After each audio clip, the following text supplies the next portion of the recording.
우리에게 주신 하나님의 말씀입니다.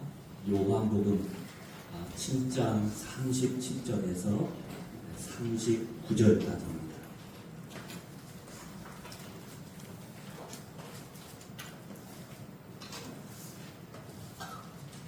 요한복음 7장 37절에서 39절까지 신약성경 157년 되겠습니다. 제가 한 절, 여러분이 한 절, 그 다음에 마지막 절은 다 같이 한번 읽겠습니다. 37절부터 있습니다. 명절 끝난 곧 큰 날에 예수께서 서서 외쳐 이르시되 누구든지 목마르거든 내게로 와서 마시라. 나를 믿는 자는 성령의 이름과 같이 그 배에서 생수의 강이 흘러나오리라 하시니. 다 하겠습니다. 이는 그를 믿는 자들이 받을 성령을 가르쳐 말씀하시는 것이라. 예수께서 아직 영광을 같이 받으셨으므로 성령이 아직 그들에게 계시게 아니하시더라. 아멘. 찬양대 찬양 읽겠습니다. 오늘 설교는 제가 새벽기도 끝난 다음에 우리 교회 뒤쪽으로 해서 연화 저수지를 이렇게 쭉 이제 새벽에 이제 걷기 운동을 하는데 얼마 전에 오천을 갔습니다. 좀 찬바람이 나기 시작해서 갔는데 연화 저수지가 수위가 엄청 내려갔을 뿐만 아니라 거의 바닥을 3분의 2가 바닥을 드러냈어요. 그래서 그 풍성한 물 때문에 그 밑에 농작물들이 쫙 이제 지금까지 살아왔는데, 저 많으면 어떻게 되지? 걱정이 되더라고요. 그러면서 우리 인생도 항상 생수의 강이 흘러 넘쳐서 마지막까지 메마른 심령이 아니라 메마른 인생이 아니라 뭔가 생명의 역사가 늘 일어나고 풍성한 인생을 살았으면 좋겠다. 그렇게 묵상하면서 우리 말씀을 보다가 제가 설교를 준비했습니다. 그래서 이번 주하고 다음 주까지. 그래서 이번 주에 나오고 다음 주에 안 나오시면 설교의 완성이 안 돼요. 그래서 다음 주까지 꼭 나오셔야 합니다. 다음 주에는 또 추석을 앞두고 있어서 어떻게 될지 모르겠지만은 여러분이 좀 노력해 주시면 감사하겠습니다. 그래서 생수의 강이 흐르는 인생을 좀 살고 싶다. 말씀을 통해서 그런 소원과 사모함이 있기를 주의 이름으로 축원합니다. 여러분, 믿음이란 뭘까요? 믿음은 하나님께서 우리에게 베풀어 주신 무조건적인 은혜이며 선물입니다. 그렇죠. 믿음 하지만은 그 믿음의 정의는 하나님께서 우리에게 주시는 무조건적인 은혜이면서 동시에 선물이다. 그렇기 때문에 여기에서 인간의 어떤 행위도 공로도 어떤 것도 여기다 어떤 수고도 될 수가 없는 것이죠. 그러기 오직 감사함으로 받아들이기만 하면 되는 것이 바로 하나님의 믿음입니다. 오직 받아들이기만 하면 되는 거예요. 자, 그렇다면 하나님께서 우리를 찾아오셔서 이렇게 믿음을 주시는데 그 믿음을 주시는 이유가 뭘까요? 다시 말해서 우리를 향해서 그렇게 하시는 하나님의 계획은 무엇일까요? 무엇 때문에 독생자까지 이 땅에 보내시면서 우리를 하나님의 자녀로 삼으시는 하나님의 그 계획, 그 이유가 무엇일까요? 요한복음 3장 16절은 그것에 대해서 분명하게 우리에게 말씀해 주고 있습니다. 뭐라고 말씀하고 있습니까? 멸망치 않고 영생을 얻게 하는 것입니다. 하나님께서 우리에게 믿음을 주신 것은 우리로 하여금 멸망치 않고 너희가 영생을 살기 위해서, 영생을 얻기 위해서 그렇게 하신 것이다 라고 분명하게 말씀해 주고 있죠. 다시 말해서 하나님의 목적은 우리 모두가 영생을 얻는 거예요. 영생. 자, 그렇다면 이 여기서 말하는 영생이라는 무엇일까요? 영생. 지금 여기에 나와 있는 저와 여러분에게 이 영생이라는 것은 무슨 의미가 있을까요? 오늘을 살아가는 우리에게 이 영생에 무슨 의미가 있는지 그게 참 중요하겠죠. 여기서 영생은 단순히 시간적인 개념으로 영원히 사는 것, 그것만을 결코 말하지 않습니다. 그것보다 더 큰 의미가 있다는 것을 깨달합니다. 다시 말해서 이 영생은 어떤 피조물에게서도 찾을 수 없는 오직 하나님께서만 우리에게 주어지는 생명, 영원한 생명이 바로 이것이라는 뜻이죠. 이 하나님의 생명은 진리와 은혜로 가득 찬 생명이고 빛으로 가득 찬 생명이고 사랑과 정의가 넘치는 생명이고 기쁨과 감사가 넘치는 그런 신비한 생명을 말씀합니다. 그래서 이 하나님의 생명의 바람이 불면 황무지에도 장미꽃이 필 수 있는 에스골의 그 뼈로 가득 찬 사막의 골짜기도 이 생명이 가득 하나님의 생명의 바람이 불면 오히려 생명으로 가득 찬 골짜기가 될 수 있다라고 말씀하고 있는 거예요.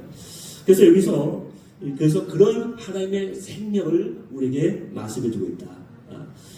그런데 여기서 영생을 얻으라 하겠습니다. 영생을 얻으라. 영생을 얻는다고 했는데 다시 말해서 이것은 하나님이 이제 우리의 이 생명에 참여하게 되었다라는 것을 말씀합니다.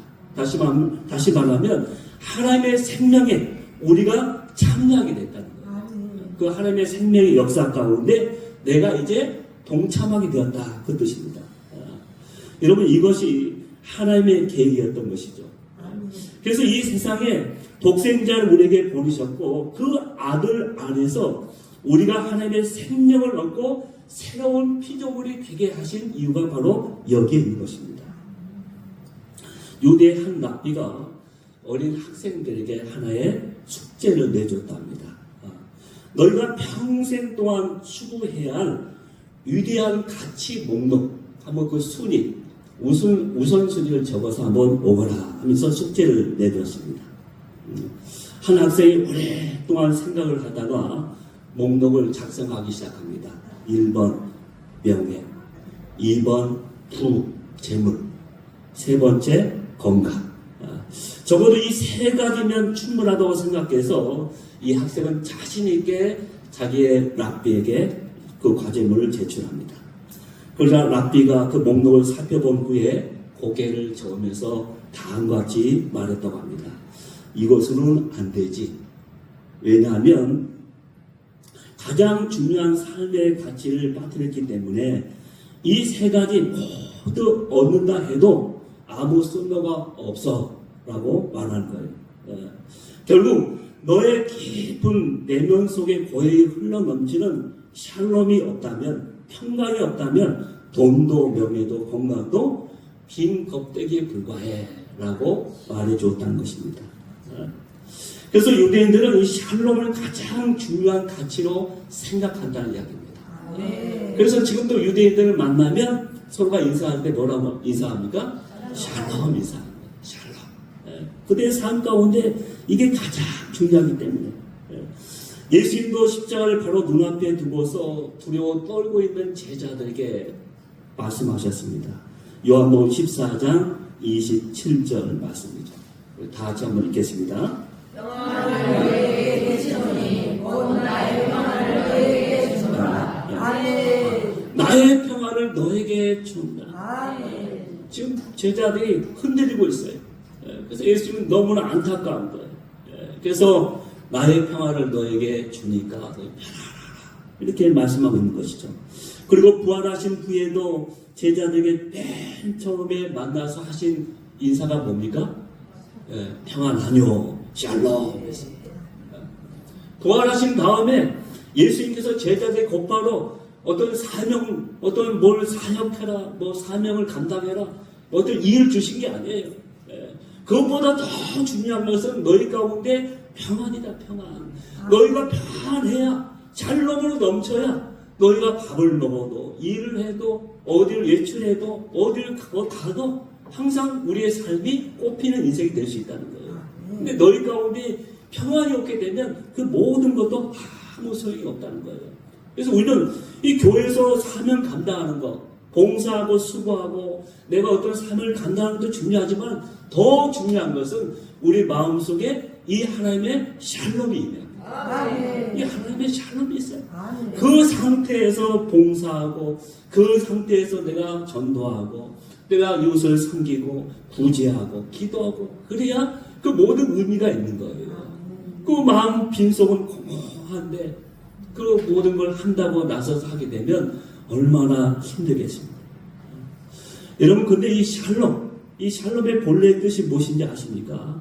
그 본래의 뜻은 차고 넘친다라는 뜻입니다. 차고 넘친다. 외적으로는 환난과 고통을 당할지라도 그 속에서 샬롬, 즉 생수의 강이 흘러 넘친다는 거예요. 그래서 그런 그 물 속에서도 불 속에서도 어떤 상황에서도 흔들리지 않고 날마다 든든하게 서 나갈 수 있다를 말씀해 주겠습니다. 내 안에 샬롬이 있을 때. 그런데 이 샬롬은 내 안에 예수 그리스도께서 오셔야만 맛볼 수 있는 하나님의 샬롬이에요. 세상 그 어떤 것으로도 대체할 수가 없어요. 사람들은 이 마음의 공황과 이 평화를 갖기 위해서 세상 것들을 막 추구하고 뭔가 소유하고 뭔가 이루려고 하고 뭔가를 통해서 막 세상적인 것들을 찾아 헤맵니다. 잠시 그에게 평화를 줄 수 있어요. 잠시 배부르게 할 수 있습니다. 그 뭔가를 채울 수 있는 것 같아. 그러나 또 지나고 나면 여전히 그 깊은 속에서 올라오는 그 내적인 공허함을, 그 목마름을 해결할 수 없다는 것을 느끼게 되는 거예요.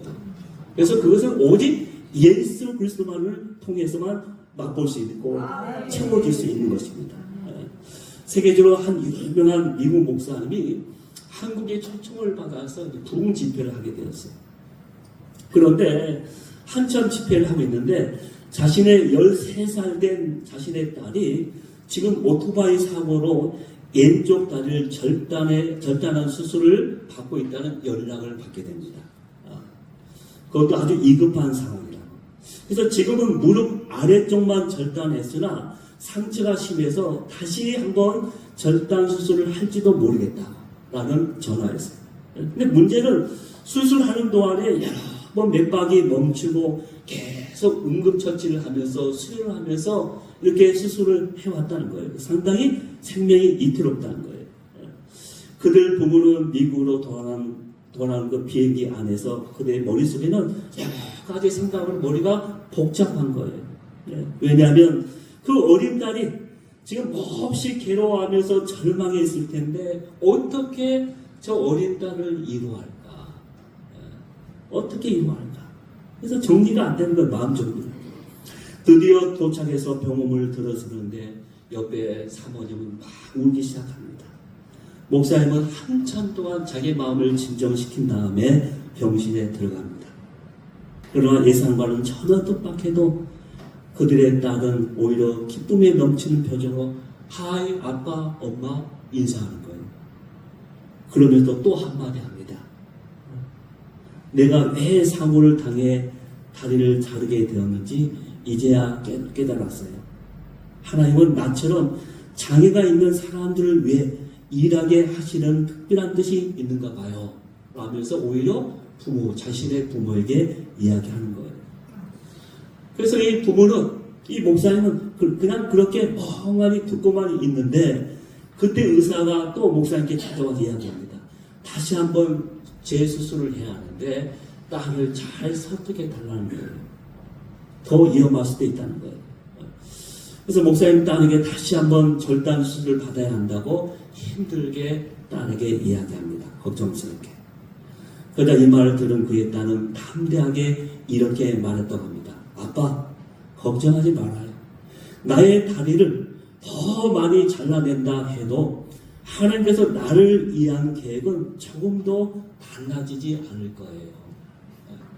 내 다리를 더 절단하면서 더 큰 아픔과 고통이 있을지라도 나를 향하신 하나님의 계획은 절대 변하지 않을 것이라는 그의 어린 딸의 고백이었죠. 여러분, 어떻게 13살 된 딸에게서 이런 고백을 이런 고백이 나올 수 있을까요? 바로 하나님께서 그 어린 딸에게 세상이 알 수 없는 샬롬, 평화를 주었기 때문에 그렇습니다. 그러기에 그 어린 소녀는 하나님께서 공급해 주시는 기쁨의 생수의 강으로 흘러 넘치면서 오히려 부모에게 위로가 되고 격려가 되고 있다는 것을 말씀하고 있는 거예요.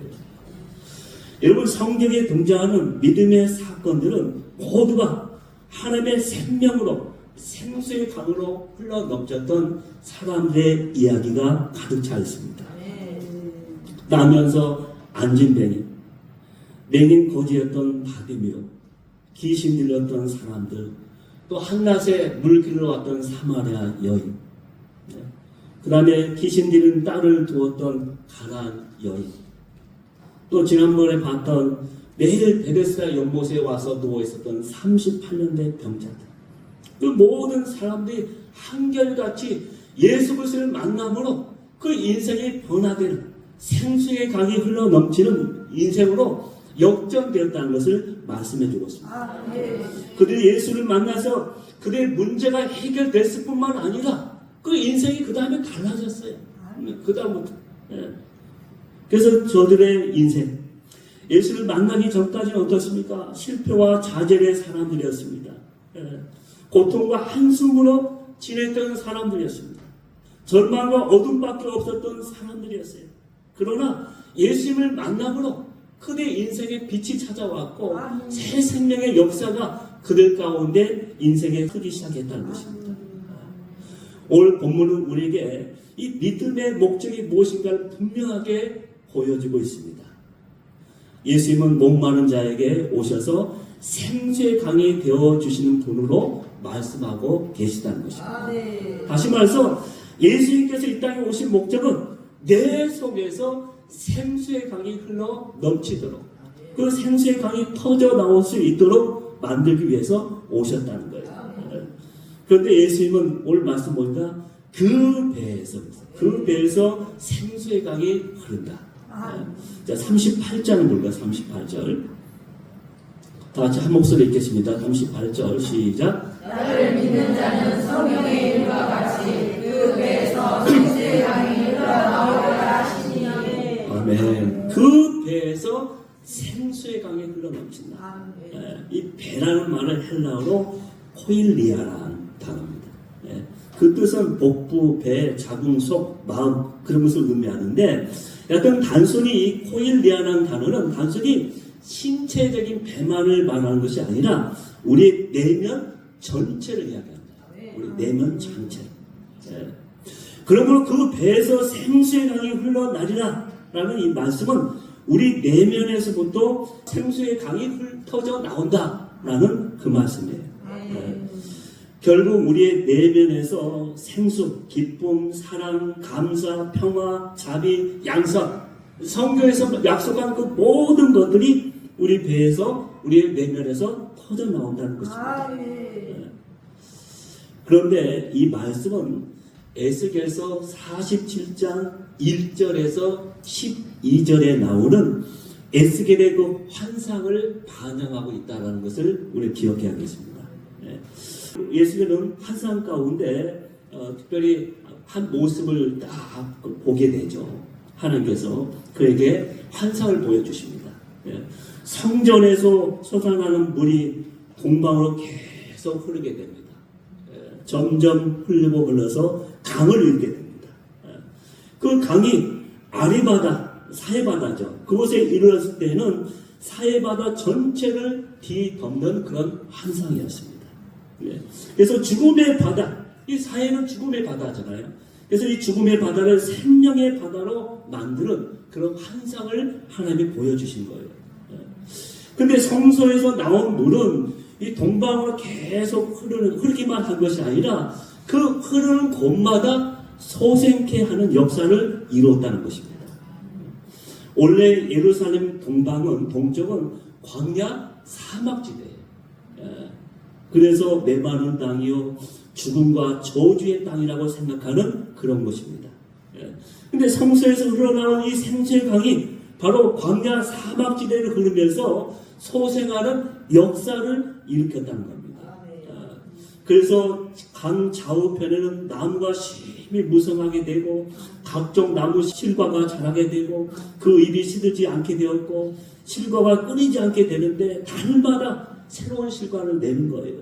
예. 근데 그 실과는 먹을만하고 그 잎사귀는 약재로도 쓸 만큼 그렇게 무성한 그런 초목지대로 변한다는 환상입니다.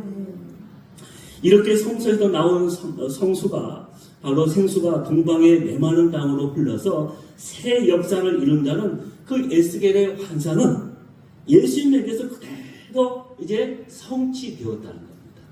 왜? 예수님께서 내가 생수의 강이 흐르게 하겠다라고 선언하셨기 때문에. 네. 그래서 예수님은 목마른 자들을 부르시고 계시는 것입니다. 37절을 볼까요? 37절 다 같이 읽습니다. 누구든지 목마르거든 내게로 와서 마시라. 여기 보면 주님은 자신의 생수를 마실 자격이 누구한테 있다고 했습니까? 오늘 말씀에 목마른 자에게. 목마른 자에게. 목마른 자에게. 성수의 물이 동방으로 흘러서 메마른 곳을 비옥한 땅으로 바꾸듯이 예수님의 생수는 목마른 자에게 흘러서 생수의 강이 흘러 넘치는 그런 사람으로 넘치게 하는 인생으로 만들어 주시겠다는 것입니다. 한번 생각해 보시기 바랍니다. 자, 여기에 우리 모두가 각기 컵을 들고 있다고 생각해 보세요. 컵을. 그런데 어떤 사람에게는 아직도 그 컵 안에 물이 가득 채워져 있어요. 그런데 어떤 사람에게는 그 컵이 완전히 비어 있습니다. 자, 여러분이 물을 가득 찬 그 주전자를 가지고 와서 물을 따른다고 하면은 어디에다 따르겠습니까? 당연히 비어있는 곳에, 비어있는 컵 들고 있는 사람한테 따라주겠죠. 여러분 그렇습니다. 그러므로 우리가 믿는 하나님은 마찬가지입니다. 저와 여러분의 빈잔을 보시고 계시는 거예요. 주님은 이 땅에 의인을 불러오신 것이 아니라 죄인을 불러오셨습니다.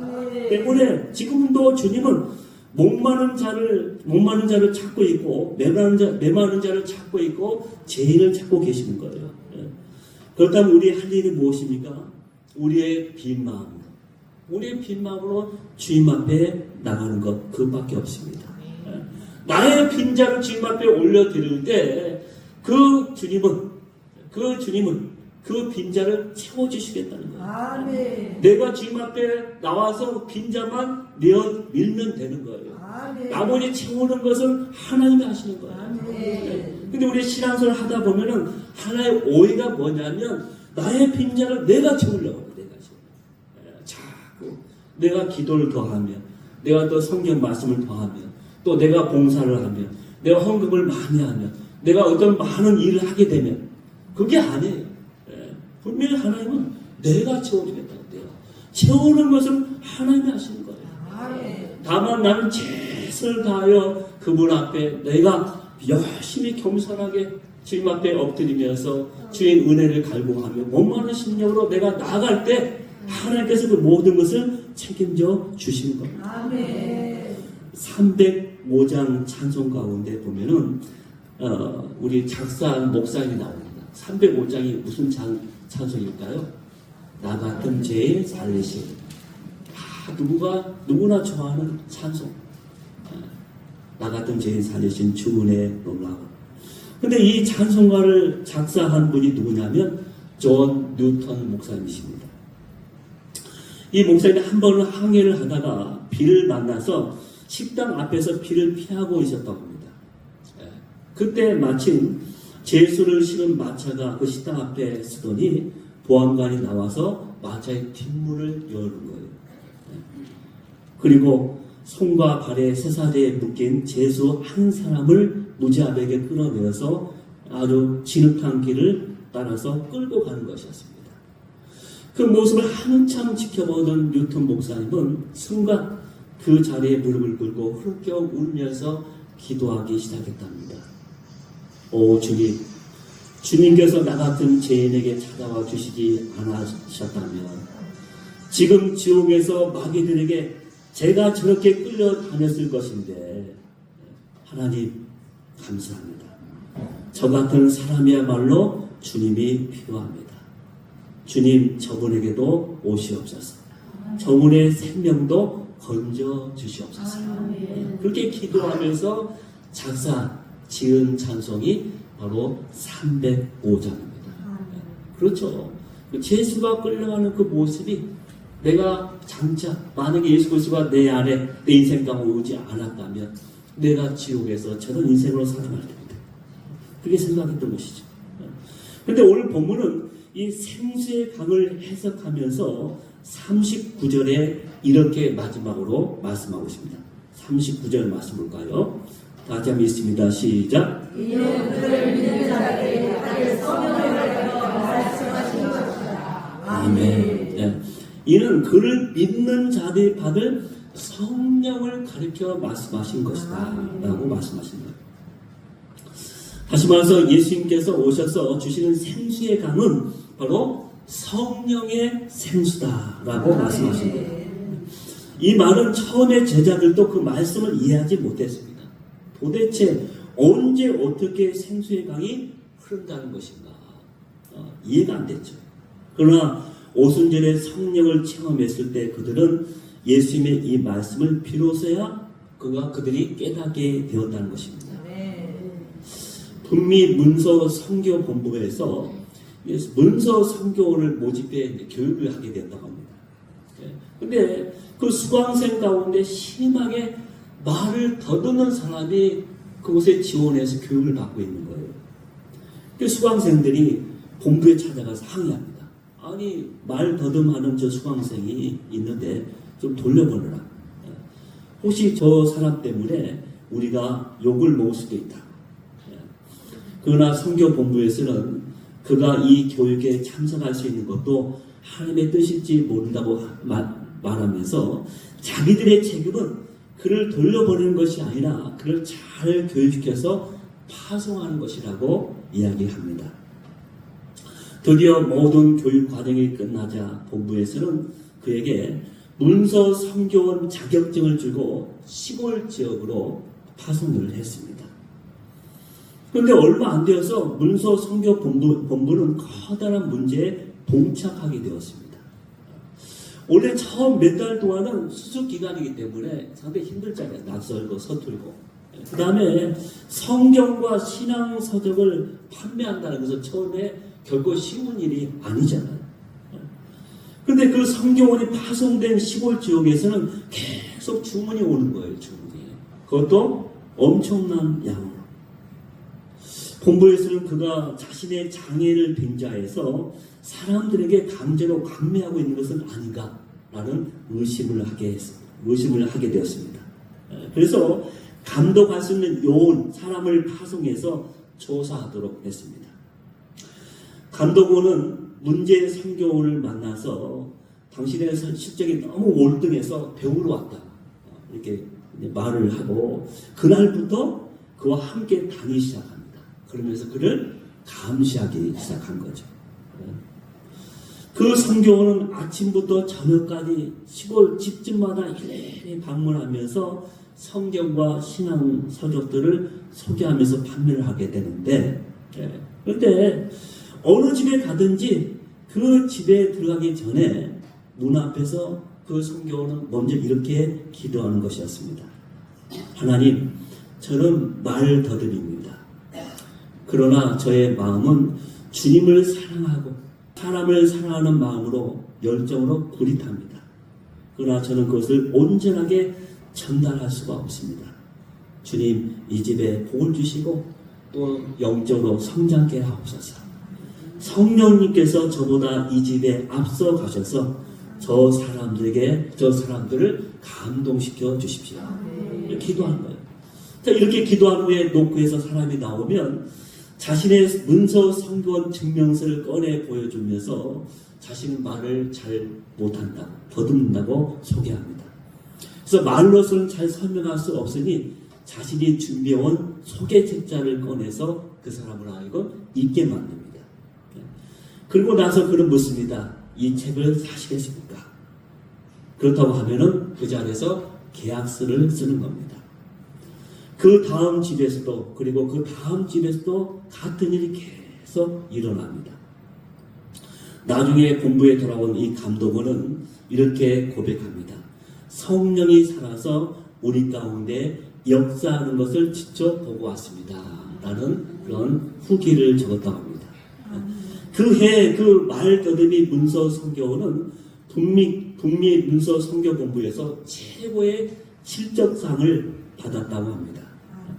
여러분, 성령의 역사를 체험한 사람은 하나님께서 주시는 생수의 강이 무엇인지를 바로 자신의 삶을 통해서 아는 거예요. 자기 일상 가운데 깨달을 수 있는 거예요. 39절 다시 한번 말씀 볼까요? 39절입니다. 이는 그를 믿는 자들이 받을 성령을 가리켜 말씀하신 것입니다.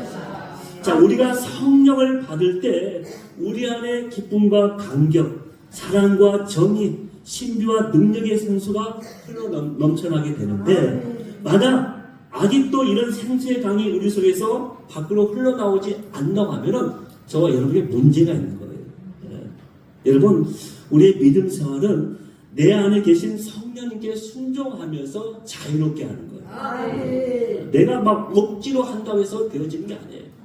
억지로 한두 번은 할 수 있겠지만 몇 달은 할 수 있습니다. 1년, 2년도 할 수 있을 거예요.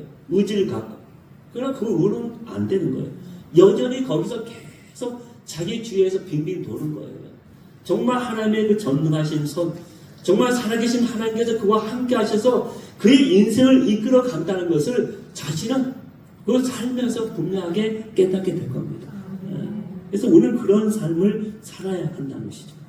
사람을 몰아세우지 말고 성령께서 하여 주시기를 오히려 기도하면서 성령께 의탁하는 믿음이 필요하다는 것입니다.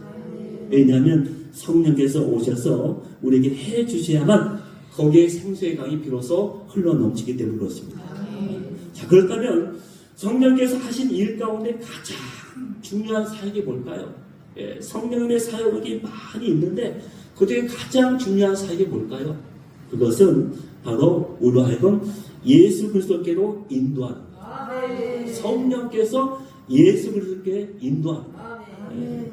성령께서 우리에게 오신 목적은 우리로 하여금 예수 그리스도를 알게 하고 믿고 따라가게 하시기 위해서 우리에게 오신 겁니다.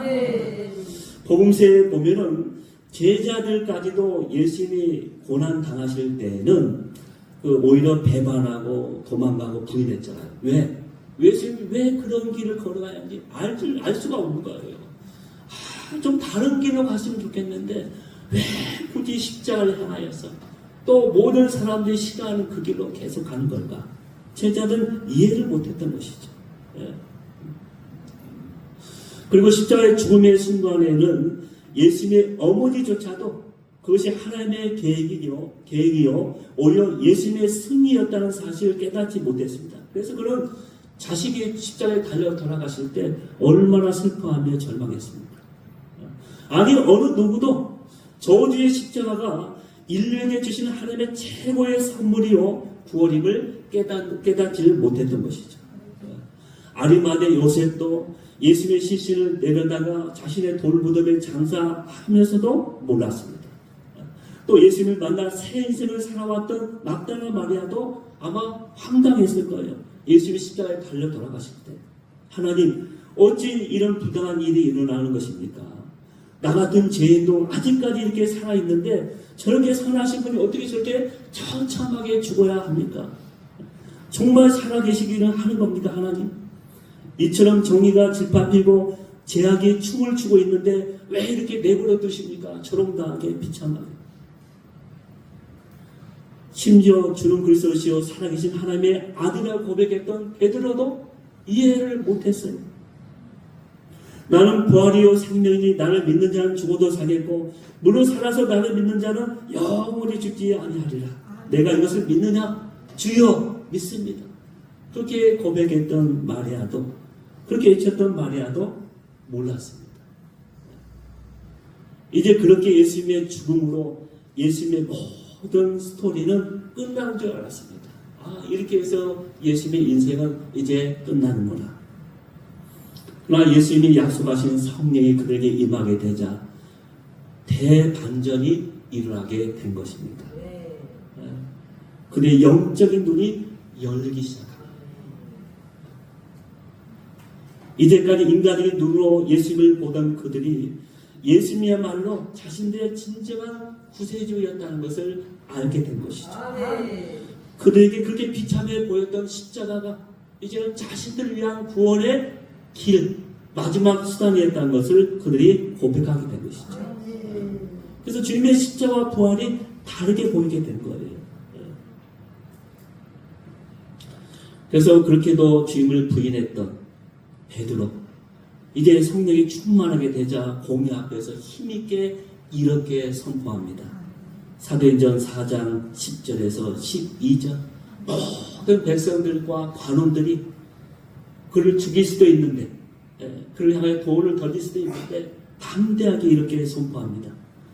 4장 10절에서 12절 다 같이 한번 읽습니다. 시작. 너희와 모든 이스라엘 성도는 다 너희가 십자가에 못 박고 하나님이 죽은 자 가운데서 살리신 나사렛 예수의 이름으로 이 사람이 건강하게 되어 너희 앞에 섰느니라. 이 예수는 너희 거죽자의 어린 돌로서 지 모퉁이의 어린 돌이 되었느니라. 다른 이로서는 구원을 얻을 수 없느니 천하 인간의 구원을 얻을 만한 다른 이름을 우리에게 주신 일이 없습니다. 아멘. 천하 인간에게 구원받을 만한 이름을 우리에게 주신 일이 없다.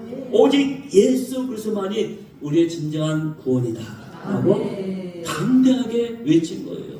자기 생명을 내어놓고 외친 것이죠. 우리가 전도하다 보면은 사람들이 가끔 그런 이야기 합니다. 아니, 다른 종교도 인정해야지 왜 기독교는 예수에게만 구원이 있다고 말하냐. 지나친 독성 아니야. 이렇게 이야기합니다. 그러나 그들이 성령 충만하게 되면 결코 그런 질문을 다시는 하지 않을 것입니다. 여러분, 빛은 빛이에요. 어둠은 어둠입니다.